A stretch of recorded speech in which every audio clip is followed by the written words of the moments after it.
تو چشممو میسوزونه مثل دود. گفتی میخوام دلم عاشق این قصه بود. قصه تو ته کشید منو به آتیش کشید. وقتی حرف رفتن و چشمای تو پیش کشید. رفتی به من سخت گذشت لعنت به این سر گذشت. دیوونگی عادیه آب که از سر گذشت. بین من و خود دیوار میکشی بعد میگی چرا سیگار میکشی. چشمای من چقدر شب و روز برای تو بیداری کشی. حس منو اول میکشی بعد میگی چقدر سیگار میکشی. هر روز میمیرم واسه تو منو ماهی سیبار میکشی.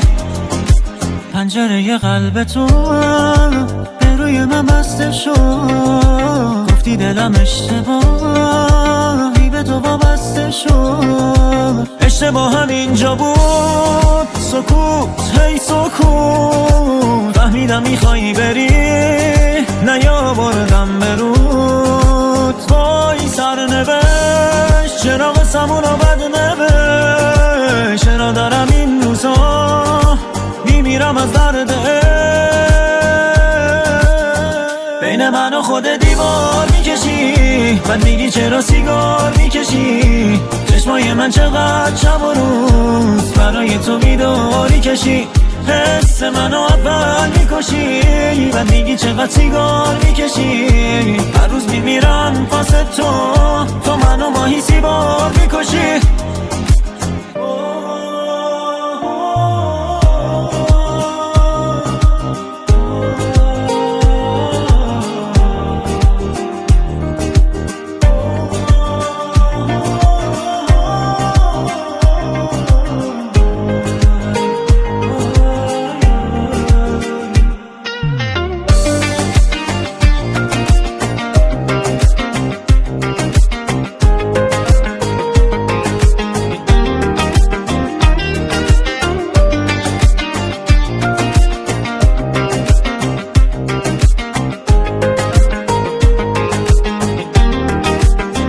بین من و خود دیوار میکشی بعد میگی چرا سیگار میکشی. چشمای من چقدر شب و روز برای تو بیداری کشید.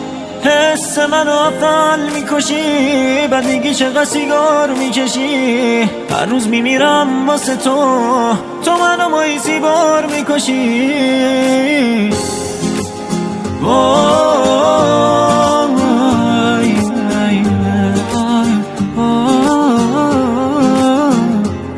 چرا دیوار میکشی چرا سیگار میکشی. چشای من واسه تو چقدر بیداری کشی.